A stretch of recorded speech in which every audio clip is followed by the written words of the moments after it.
जरा रुक जाएगी तो तेरा क्या जाएगा, नैन भर के देख लेंगे चैन आ जाएगा। शाम के रंग में रंग गई शाम और न मेरा दूजा। वह इतनी खूबसूरत थी कि अपनी पहली फिल्म से ही लोकप्रियता के आसमान पर पहुंच गई। दिल का गुलदस्ता बाहर, साथ में इसके बहुत से प्यार। उन्होंने पहले कभी एक्टिंग नहीं की थी, लेकिन ऐसी मशहूर हुई कि उनके घर प्रोड्यूसर्स और डायरेक्टर्स की लाइन लग गई और उन्हें अदाकारी का राष्ट्रीय पुरस्कार भी मिला। तुम अगर साथ देने का वादा करो मैं। 1960 के दशक में जहां अभिनेत्रियां अफेयर तक की बात को छुपाती थीं, वहीं यह अदाकारा शादी कर 2 बच्चों की मां बनने के बाद फिल्मों में उतरी और इसके बावजूद करोड़ों दिलों की धड़कन बन गईं।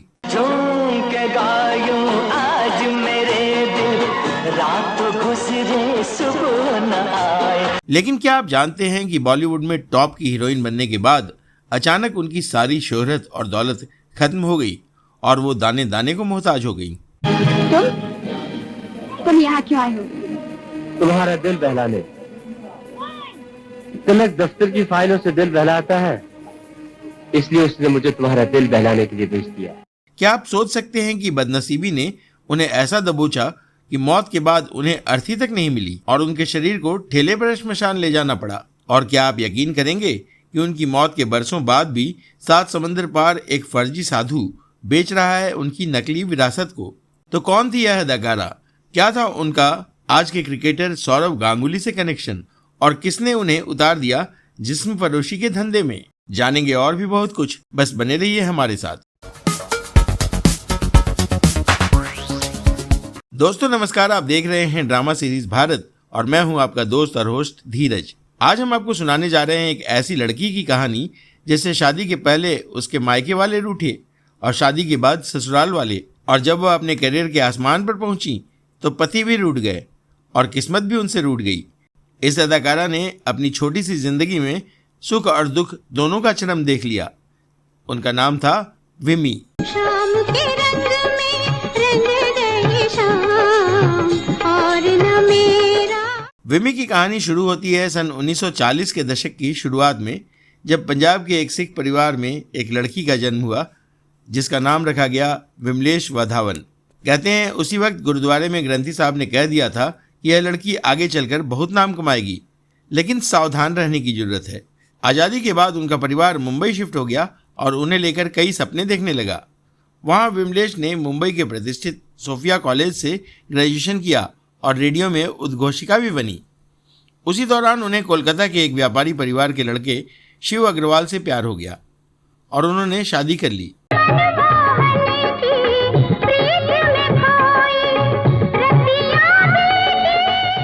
विमी के माता पिता, जो उनके ऊंचाइयों पर पहुंचने की उम्मीद रखते थे, वो बेहद नाराज हुए और उनसे नाता तोड़ लिया। शादी के बाद विमी ने 1961 में एक बेटे को और 1963 में एक बेटी को जन्म दिया। हंसी खुशी उनकी जिंदगी चलने लगी।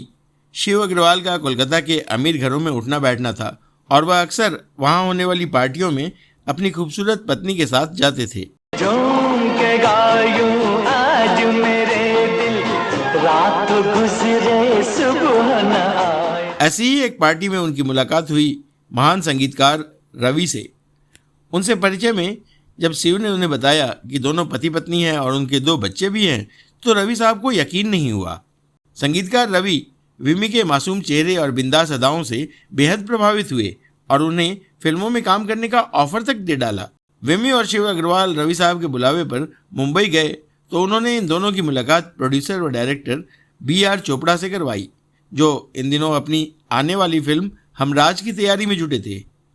यह एक मल्टी स्टारर फिल्म थी जिसमें सुनील दत्त, राजकुमार और मुमताज जैसे नामी कलाकार साइन कर लिए गए थे। तू हुस्न है, मैं इश्क हूँ, तू मुझ में है, मैं तुझ में हूँ। फिल्म की कहानी के अनुसार हीरोइन की फिल्म के बीच ही मौत हो जाती है और उसकी मर्डर मिस्ट्री के इर्द गिर्द ही सस्पेंस रखा गया था।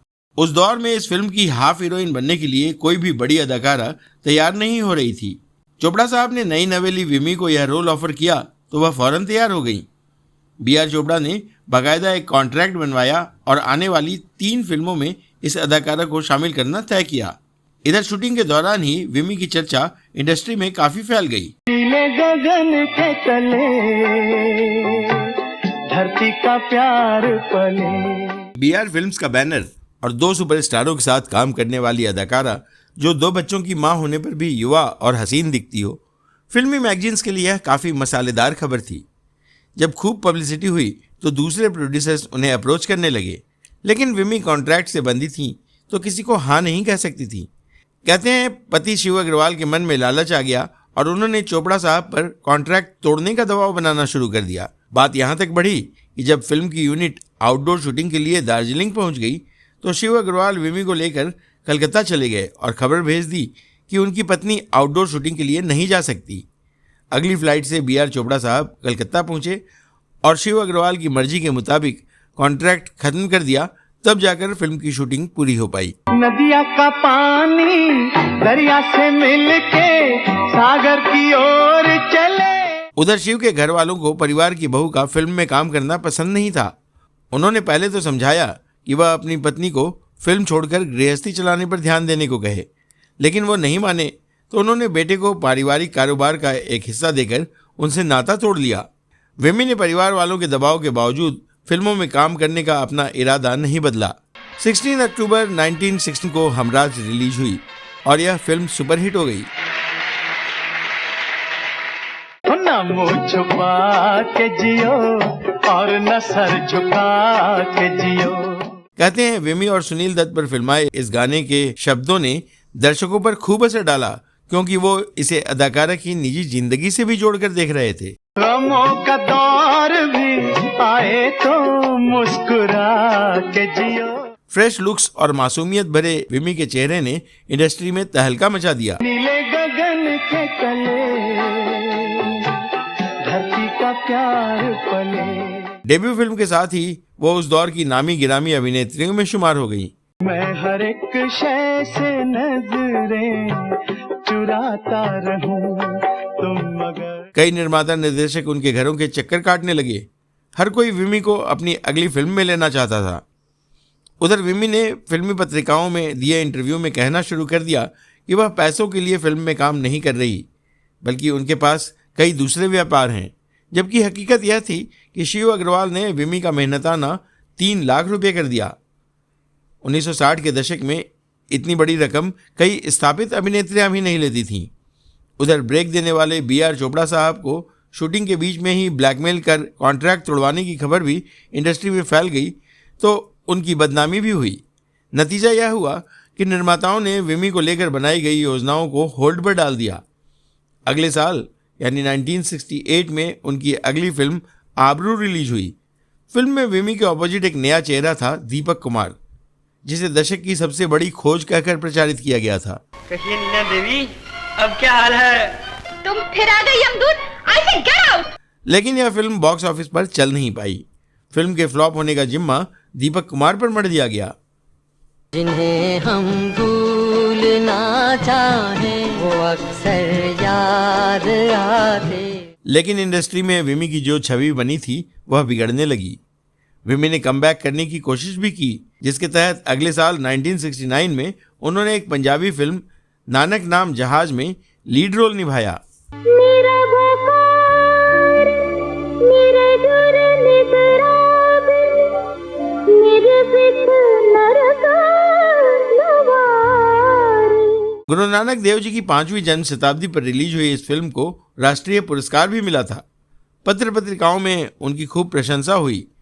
लेकिन यह एक धार्मिक फिल्म थी और वह भी क्षेत्रीय भाषा में, तो इसका उन्हें मुंबई फिल्म इंडस्ट्री में कोई खास फायदा नहीं मिला। खास बात यह थी कि बीआर चोपड़ा की सपोर्टर लॉबी ने उनके खिलाफ एक नेगेटिव पब्लिसिटी का अभियान भी छेड़ रखा था। विमी को स्टोन फेस यानी भावविहीन चेहरा घोषित कर दिया गया था। इसी पत्थर की मूरत से मोहब्बत का इरादा। इसके बाद विमी ने कुछ नामी फिल्मी पत्रिकाओं के लिए बिकिनी में हॉट फोटोशूट करवाया और अपना रेट भी कम कर दिया। लेकिन इसके बाद जो कुछ और फिल्में मिली उनसे उनका करियर संभल नहीं पाया। 1971 में आई फिल्म पतंगा में वह शशि कपूर के साथ नजर आई। ढीला ढीला कुर्ता है पाजामा तंग तंग है, अपनी अदा है तेरी अपना ही रंग है। लेकिन यह फिल्म बॉक्स ऑफिस पर कुछ खास कमाल नहीं कर पाई। इसी साल वो 2 और फिल्मों गुड्डी और कहीं आर कहीं पार में भी नजर आई। सारे नजारे कहते हैं तुमसे, दे दो हमें भी शौक। लेकिन इनका भी उन्हें कोई खास फायदा नहीं हुआ। ऋषिकेश मुखर्जी की सुपरहिट फिल्म गुड्डी में वह कैमियो रोल में अदाकारा विमी के नाम से ही धर्मेंद्र के साथ शूटिंग करती नजर आई थी। विमी जी, गाना की लाइन खत्म होती है, आपके डायलॉग शुरू। अच्छा, हालांकि फिल्म बड़े बैनर की थी, लेकिन विमी का रोल बेहद छोटा और महत्वहीन था। अशोक, मेरा जी चाहता है तुम इसी तरह गाते रहो और मैं इसी तरह जिंदगी भर तुम्हारे सामने बैठी तुम्हारी आवाज सुनती रहूं। फिल्म कहीं आर कहीं पार में वो जॉय मुखर्जी के ऑपोजिट लीड रोल में दिखी, लेकिन उनका रोल एक क्लब डांसर का था। जान हो तो से लगा दूं, तो बुरा क्या है। इस फिल्म में उनके साथ हेलेन भी थी, जो उनसे डांस में कहीं आगे थी, तो विमी को बहुत ज्यादा पब्लिसिटी नहीं मिल पाई। महत्वाकांक्षाओं ने विमी से फिल्मों में ऐसे शॉट दिलवाए जो उस वक्त सामाजिक दायरे के बाहर थे। मेरे यार हो तो गया स्वीकार। किंतु चाहत फिर भी पूरी नहीं हो पाई। इस दौर में अभिनेता व फिल्म निर्देशक धीरज कुमार से भी विमी के अफेयर्स के किस्से मीडिया की सुर्खियों में रहे। हालांकि इस किस्से का परिणाम इसके बरसों बाद दिखा, जिसका जिक्र हम वीडियो के आखिर में करेंगे। विमी के बारे में मीडिया में यह मशहूर कर दिया गया कि वह अपने महंगे वार्डरोब और मेकअप के दम पर ही फिल्मों में टिकी हैं। 1974 में आई फिल्म वचन में तो वह हर शॉट में एक अलग ड्रेस में दिखीं। विमी और उनके पति ने बेहद नॉन प्रोफेशनल तरीके से फिल्म निर्माताओं को परेशान करना भी शुरू कर दिया था। फिल्म वचन के हीरो शशि कपूर थे, लेकिन विमी के नखरों के कारण इसे बनने में 3 साल लग गए। इससे विमी की खासी बदनामी हुई। कहते हैं उस दौर की हीरोइनों ने भी विमी के खिलाफ एक अभियान सा चलाया हुआ था और यही कारण था कि उन्हें मीडिया में खासी बदनामी मिली। विमी ने कुल 8 या 9 फिल्मों में ही काम किया और उनका करियर ज्यादा परवान नहीं चढ़ पाया। क्या हुआ सतीश? कुछ न पूछ, मेरे डैडी ने मेरी शादी से इनकार कर दिया। क्या कहा उन्होंने? उन्हें मेरी शादी में बहुत सा दहेज और 1.5 सारा रुपया चाहिए। जब हर हथकंडा अपनाने के बाद भी सफलता हाथ न लगी तो पति पत्नी में आरोप प्रत्यारोप का सिलसिला शुरू हो गया। विमी का मानना था कि पति के अत्यधिक हस्तक्षेप के कारण ही कोई भी निर्माता निर्देशक उन्हें रोल देने को तैयार नहीं हो रहा था। आखिरकार विमी के पति मुंबई छोड़कर कलकत्ता वापस चले गए। जब पति से नाता टूटा तो कोलकाता के बचे कुचे व्यापार से भी रिश्ता खत्म हो गया। अत्यधिक खर्चीली जीवन शैली ने विमी को गरीब बना दिया। बंगले में रहने वाली और महंगी गाड़ियों में घूमने वाली विमी अब सड़क पर आ गई थी। वह जॉली नाम के एक फिल्म ब्रोकर के साथ रहने लगी। उसने भी खूबसूरती के आकर्षण में ही अदाकारा का साथ दिया था। कहते हैं जॉली के बढ़ावे पर वह कई फिल्म निर्देशकों और पैसे वाले फाइनेंसरों के बेडरूम तक भी गईं, लेकिन उन्हें इसकी बदौलत भी फिल्में नहीं मिल पाईं। बाद में जॉली भी उन्हें छोड़कर चलता बना। विमी फिल्मी दुनिया में अपनी दौड़ पूरी नहीं कर पाई थी। आखिरकार तनाव और तन्हाई ने विमी को शराब का आदी बना दिया और फिर तो शराब के लिए उनके जिस्म तक का सौदा करने की खबरें आने लगी थीं। सस्ती और घटिया शराब पीने के कारण वह बीमार रहने लगीं। आखिरी वक्त में वह नानावती अस्पताल के जनरल वार्ड में भर्ती हुईं और फिर 22 अक्टूबर 1977 को इस खूबसूरत नायिका ने दुनिया को अलविदा कह दिया। उनकी अंतिम यात्रा के लिए आए जॉली ने हाथ गाड़ी वाले ठेले पर लाश को श्मशान पहुंचाया। इस कलाकार के अंतिम संस्कार में 6-7 लोग ही शामिल हुए थे। उनकी अभिनीत फिल्में उनकी मौत के बरसों बाद तक रिलीज होती रहीं। मेरे भैया, तुम्हारा प्यार कितना महान है। तुम मेरे गली गली ढूंढते फिर रहे हो। मुझे यकीन है तुम्हारा सपना एक दिन जरूर पूरा होगा। 1978 में रिलीज हुई फिल्म प्रेमी गंगाराम और 1981 में रिलीज हुई फिल्म क्रोधी में विमी की भूमिकाएं थीं।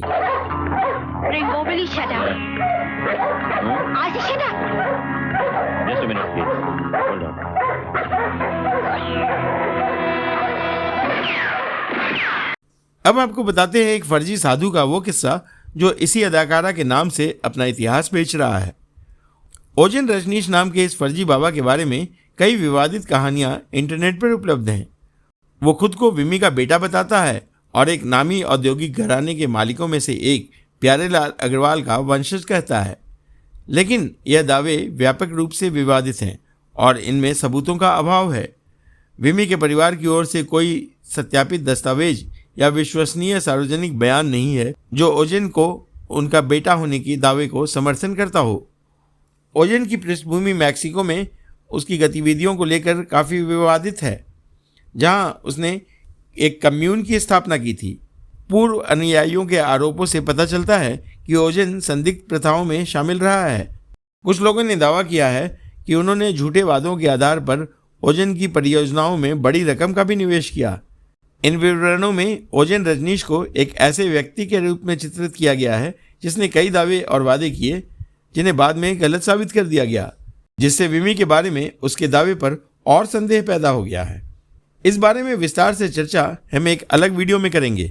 अब एक दिलचस्प अफवाह जिसे विमी की मौत के बरसों बाद 80 और 90 के दशक में खूब हवा मिली थी, वो अफवाह यह थी कि विमी और अभिनेता धीरज कुमार भारतीय क्रिकेटर सौरव गांगुली के जैविक माता पिता हैं।